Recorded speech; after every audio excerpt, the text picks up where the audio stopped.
Every industry has upgraded the game over the years: Hollywood, Nollywood, Bollywood, whichever. But we are only going to be talking about one industry today, and we'll be talking about just one movie. The industry is the Nollywood industry, and the recently released cultural movie, Ayinla the movie. Welcome back to the Union channel, and this will be the review for Ayinla the movie. If you are a fan of the conscious era of music in Nigeria, you would definitely know Ayinla Omowura, who is best referred to as the king of Apala music in Nigeria.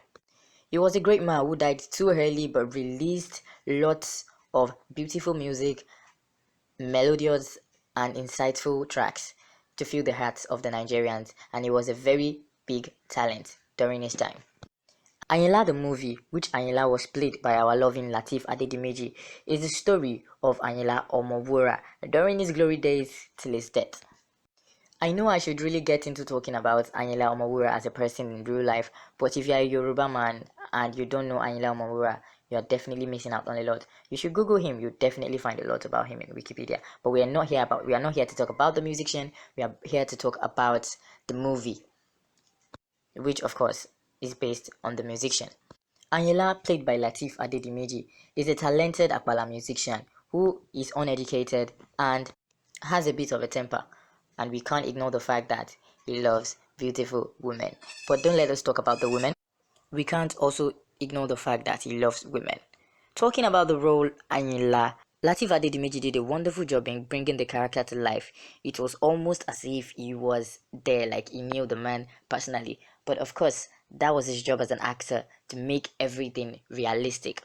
I would also commend the movie for its cultural appropriation. I mean, for a country that does little to nothing in preserving cultural ethics and heritage and antiques, they did their best in making everything almost perfect.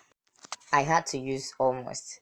I mean, I got into an argument with a friend. I gave it a 90% cultural appropriation, but he said an 80. 90 was too much. But to me, I feel they deserve more than an 80%.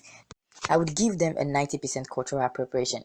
They were able to find the best location to showcase and visualize how the world, or what the world looked like in the 80s in Nigeria. I mean, the cars, the dressings, the kind of drinks they drank then, and the behavior, everything was displayed perfectly. Almost perfectly, by the way. Why did I say almost? Because you could still find some things in somewhere that definitely this wasn't available or in Nigeria in the 80s. But nevertheless, they did a very great job in visualizing what the world looked like. The likes of Kunle Afolayan, Mr. Macaroni, and a host of others were in the movie to bring life to other characters that were a part of Ayinla Omowura. Ayinla the movie also did a great job in visualizing intense moments, and even during these intense moments they were able to put in wit and comic relief, not to make everything emotionally overwhelming for the viewers. You could be watching a very serious scene and still laugh in it, which doesn't really happen much in real life.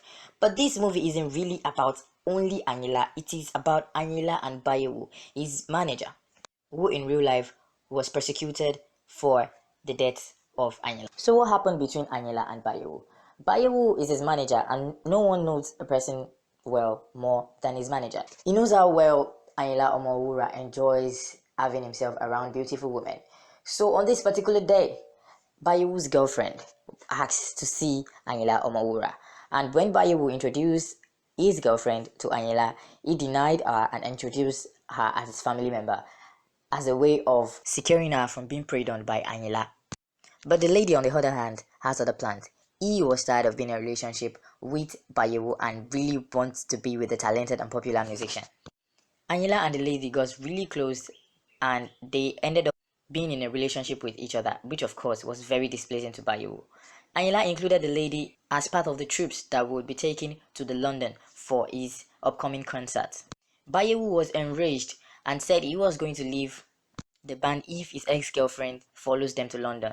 Ayinla also was enraged and said the girl was going anyway, so Bayewu left the band. As the story goes on, Bayewu and Ayinla's life drifted apart, and when they were about to reconcile, they got into a bar fight, and Bayewu mistakenly smashed a bottle on Ayinla's head, which eventually led to the death of this Musician. While this was a known outcome for anyone who was a big fan or who is a big fan of Ayinla Omowura, the movie should have done better in creating a better climax suspense around both characters. Ayinla's death in the movie felt unreal and it just needed a lot more. I know they were trying to tell the story as it happened, but it needed more between Ayinla and Bayewu. After Bayewu smashed the bottle on Ayinla, it just felt like, oh, he died. Like some things were missing between the both of them. The drama, it should have been more intense, and with a more intense drama, Ayinla's exit would have been more significant instead of leaving the audience with a bit of, we knew he was going to die. I don't know about you, but that was what I felt when I was watching the movies in the cinema. But no movie is perfect. It could have been better, but that doesn't mean it wasn't good. So today on Union Show FM, we'll be giving Ayinla a 7 over 10 in the movie rating. If you haven't seen Ayinla the movie, it's a beautiful movie. You should get a ticket. It's still in the cinema. You should watch it. Don't forget to like and comment on this video. Click the subscribe button and hit the notification bell to be the first to be notified when we release a new video on the channel. For more Nollywood movie reviews, you can always subscribe to the channel and don't forget, click on the notification bell. Till next time, bye.